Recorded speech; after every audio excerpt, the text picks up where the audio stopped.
the relationship between subtext and symbolism in literature. If you're curious about how authors add layers to their stories without saying everything outright, you're in the right place. Let's explore the connection between subtext and symbolism, two powerful tools in literature. Subtext is the underlying meaning or message that isn't directly stated in the text. It's what characters might be thinking or feeling but not expressing openly. For example, in a conversation, characters might be discussing something mundane, but the real issue could be their unresolved feelings or past grievances. Symbolism, on the other hand, involves using objects, colors, or other elements to represent abstract ideas or themes. These symbols carry meanings that go beyond their literal interpretation. For instance, water can symbolize life, birth, or purification, while fire can represent destruction or rebirth. Now let's see how these two concepts work together. Symbolism can be a form of subtext because symbols often convey messages that aren't explicitly stated. In Ernest Hemingway's Hills Like White Elephants, the mountains in the distance are described as hills like white elephants. These hills symbolize the unwanted baby the characters are discussing, but this is never directly said. The symbolism here adds a layer of subtext, making the story richer and more engaging.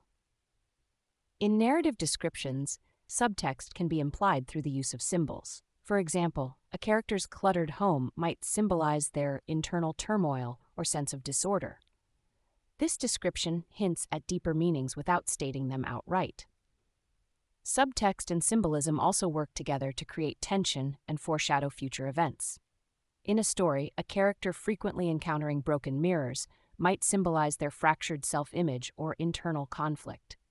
This symbolism adds subtext, hinting at the character's emotional state without explicit explanation.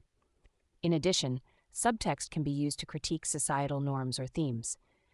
By using the interactions between characters, an author can subtly convey messages about these themes, encouraging readers to interpret and understand the underlying meanings themselves.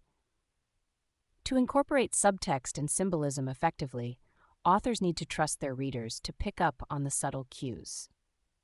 This approach makes the story more engaging and memorable, as readers are actively involved in piecing together the emotional truth of the scene. In summary, subtext and symbolism are intertwined tools that add depth and complexity to a story.